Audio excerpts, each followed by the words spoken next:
Good evening, Francis. I am home, cheerfully replied my wife from the doorway, returning from the office. We both work at the same university. She in the property management department and I in the physics department. I am in the kitchen. She was in the process of preparing the house for the evening, and her question lingered in the air as she observed my suitcases positioned adjacent to the interior door that led to our attached garage. Her head slowly turned towards me, and she regarded me with a look of bewilderment. "What is going on?" she inquired. "It appears that you are departing for a conference at the last minute." She attempted to inject a note of humor into the situation. It is somewhat peculiar that I have never previously taken any of my quantum mechanics lectures home with me. In fact, it seems that I am now doing so for the first time. I have been grading student papers and conducting classes via Zoom, but never quantum theory. She looked distinctly displeased. The degree of venom in my words and their inherently rude nature indicated that I was not interested in engaging in further discussion. I was unable to comprehend the relevance of her remarks and the choice of vocabulary she had employed. I widened my eyes and stared at her in faint horror, repeating the phrase, quantum mechanics, in order to gain her attention. Mechanics provides an explanation of the functioning of all matter, from the mobile phone in your pocket to your own body and everything in this world in general. Do not forget that I previously explained Schrödinger's cat paradox to you. My abrupt change of topic caught her off guard. She hesitated for a moment, trying to recall what I had once explained to her, and then responded in the affirmative. The scenario of a cat inside a box illustrates the limitations of our ability to interact with the cat. Consequently, we must make assumptions about its state of being, whether alive or dead. From a physics perspective, the cat can be considered to be in a superposition of states until we open the box and find out whether it is alive or dead. This concept is known as superposition. Another related topic is that of quantum entanglement. She pursed her lips and shook her head. I recall you mentioning it when I inquired about quantum computers, but I forgot the specifics and, frankly, it was unclear to me. Why are we discussing this now? What is the relevance of this topic to your luggage? I leaned back in my chair, gesturing to the one opposite. She proceeded to approach the table and take a seat across from me in my laboratory. I then proceeded to announce that we have developed a device that is capable of creating entangled electrons in a superposition state. This state allows for both electrons to exist in either of two states, or even both simultaneously. However, as soon as we begin testing one of the electrons to determine its state, the other instantaneously loses its superposition state. It is somewhat surprising that measuring the state of one affects the state of the other. Even now this explanation amused me and I was compelled to smile. Einstein called this phenomenon spooky action at a distance. Carol, my wife, simply stared at me blankly, probably wondering why on earth I was going on about these complex and incomprehensible matters to her luggage. She interjected impatiently. I continued my explanation, noting that our lives became intertwined upon marriage. Our states affected one another, as evidenced by her sudden change in demeanor. I paused, allowing her to process this information. When she spoke, her voice was barely audible. "Let me finish my explanation in my own way, please," she interjected. I acknowledged her request, but then interrupted her. She leaned back in her chair, her demeanor indicating a lack of satisfaction. I, however, continued my explanation in a composed manner. If we were to consider my marital status in purely quantum mechanical terms, would be analogous to an entangled particle in a superposition state. Depending on one's actions, my situation would transition instantaneously into one of two states. She was not in a superposition state, but rather appeared utterly bewildered. She shook her head again in desperation, indicating that she was unable to comprehend the actions, situations, and circumstances that I was referencing. I attempted to clarify by softening my tone and providing a simple explanation. If she was indeed unfaithful, I would be a lonely man who would soon be. Divorce, on the other hand, I continued. If you can explain the phone call that happened today at lunch, then I am a repentant husband who will unpack those suitcases and invite you to dinner to apologize. I narrowed my eyes and fixed a piercing gaze on her across the kitchen table. Carol first stared at the envelope as if it were a venomous snake poised within striking distance. She finally shifted her gaze to me. "Tomorrow, you will be leaving for your annual conference on Valentine's Day. This will be the first occasion of your absence from our home for 6 years, and the first instance of your being away from me for 4 years, given that we have been officially married for that length of time. I continued, and I saw her swallow nervously, her eyes darting away for a moment. I contacted the conference hotel to arrange for a bouquet of roses to be delivered to your room. This is a lovely, romantic gift for my wife, Carol. She shifted awkwardly, turning slightly as if sitting upright was uncomfortable for her.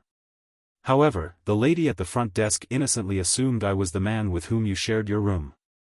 She offered a compliment, stating that flowers are a thoughtful gesture. She then proceeded to assure me that she would personally ensure the bouquet is delivered to your room as a surprise while both of you are in the conference hall. Carol stuttered and attempted to provide an explanation that would seem plausible. I raised my hand to interrupt her rambling and semi-coherent response. She inquired, clearly, you and Craig settled in room 238 as usual. She sat silently, staring at her hands and nervously twisting the ring on her finger, clearly not wanting to start the conversation first. What about Craig? I prompted her. Carol replied, we studied together at university. We went on a few dates and slept together a couple of times, but there wasn't any real spark between us. It was just casual sex. I asked, how long ago? She sighed heavily at the conference. 4 years ago, I was surprised to see him there. He started. I was employed in a comparable role at the Housing Association, and our paths crossed fortuitously. She regarded me with gravity, and I was convinced that there was no premeditation or conspiracy. At the very least, that was my belief if nothing else. She gazed down at her hands, which lay powerless on the table. We sat next to each other during the day sessions, and in the evening, we went for drinks to make up for lost time. Tears began to roll down her cheeks. We had a few drinks and began to flirt. Then I returned to his room for coffee. At this juncture, she raised her tear-moistened eyes, and at least she had the courage to meet my gaze, and I stayed the night. Carol sniffled and wiped her eyes. I remained in my chair with my arms crossed over my chest, offering no further input to her confession. She then informed me that she had recently gotten married and that her former partner was engaged. We both felt guilty, but we decided that if we never found out, no one would get hurt. At that moment, I intervened, suggesting that there was a chance that if she had confessed to me back then, I might have forgiven her. I am uncertain about the veracity of this claim, but there was a chance. However, this year, on Valentine's Day, she appeared despondent and bit her lip. The following year, we had separate accommodations, but the allure of this clandestine encounter once a year proved too strong to resist. Consequently, we engaged in sexual intercourse once more the previous year. I reserved a standard room, which typically has double occupancy, and he paid the additional fee for lodging with his credit card. This year was supposed to be the last. Craig's wife informed him that she was pregnant, and we discussed the prospect of starting a family. Her soft voice trailed off, and Carol's eyes brimmed with tears once more. She gazed at me, seemingly I was on the verge of confronting her about her betrayal when her phone rang. She reached into her bag to silence the call, but, as she fumbled for her mobile phone, she saw who was trying to reach her. Carol's eyes widened in surprise. This is Craig. He is aware that he is not permitted to contact me when I am at home. What we did was only at the conference, and we never made any disparaging remarks about you or your spouse. It was merely a physical encounter devoid of emotional intimacy. We never spoke with each other. She repeated this with a sense of frustration and bewilderment. I attempted to inform you that I am also aware of your involvement. I postulated, but by what means could he have become aware of your actions? She inquired, but then faltered. His realization struck her, and she was overcome with disbelief. You told his wife, she whispered in horror, managing to press the cancel button before that. I nodded affirmatively, indicating my awareness of the conversation between Jenna and I earlier that day. It was clear that Jenna was upset about the prospect of starting a family, which she saw as the end of his infidelity. In fact, when we spoke, she mentioned ending the relationship. Jenna the administrator inquired about the rationale behind the decision to become a single mother. In response, I explained that I had simply informed them of my intention to order champagne for my table, given that it was Valentine's Day. However, I was uncertain about the appropriate form of address to use for the payment. The administrator provided me with two options, either the corporate card or one under the name of Mr. Dataton. I informed them that I would decide later and then proceeded to search by surname in the online delegate list. This process took only a few moments. After checking his social media profile, I found Craig Dayton with Jim as his significant other. Upon seeing this, I was immediately certain that I had made the correct choice. I had attended the same university as you at the same time, and I was confident that I had successfully identified the correct individual. I promptly contacted Jenna, who promptly returned my call. We proceeded to discuss the challenges we were facing. Carol's phone rang again, and she looked at me inquiringly. I encouraged her to answer the call with a smile. She pressed accept and, after giving me a quick glance, activated the loudspeaker. She then asked, "What do you want, Craig?" His voice was colorless and almost tired as he said, "Cass, this is urgent." His voice came through the receiver while Carol grimaced upon hearing the nicknames he used, which she found distasteful. The speaker-enhanced spy whisper echoed through our kitchen. "Jenna knows about our arrangement. In fact, she even mentioned your husband by name. However, I am perplexed as to how she could find out." Carol furrowed her brows in distress, silently urging me to come to her aid. However, this was her own problematic situation that she needed to resolve independently. It is probable that she was forced to confront this issue because it was he who informed her about our relationship. She sighed, her expression indicating her frustration.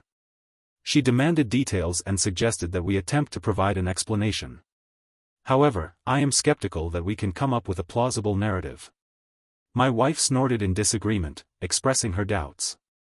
I informed him of the entire situation, as she had previously advised.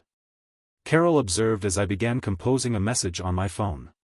In fact, she continued quite insightfully, "I am almost certain that he is now messaging Jenna with the latest news, abandoning caution and the conspiratorial tone he had used when speaking to the receiver." "You confessed to him," she said, shrugging her shoulders, although her lover could not see her. "He discovered our relationship when he attempted to demonstrate his affection for me on Valentine's Day." His actions were met with a discernible sadness in her eyes, and she looked at me.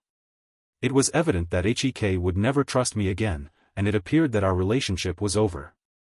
Consequently, I believed he deserved this final gesture of respect before he departed from my life. I passed the test and allowed his superposition to be explained.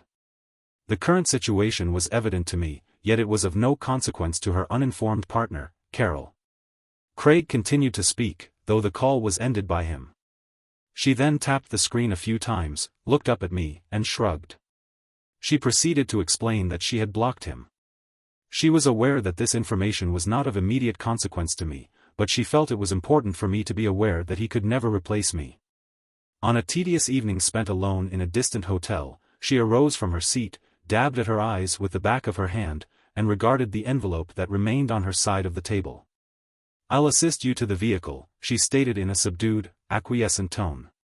As we transported my belongings to the parking area, I contemplated how, had I not endeavored to demonstrate my affection for Carol, the situation might have concluded differently.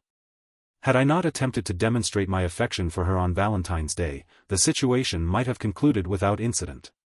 I was reminded of another universal principle, that no benevolent action goes unpunished. I extend my gratitude to those who have listened to this discourse until its conclusion. Should you have found this account intriguing, I request that you subscribe, like, and leave comments on the channel.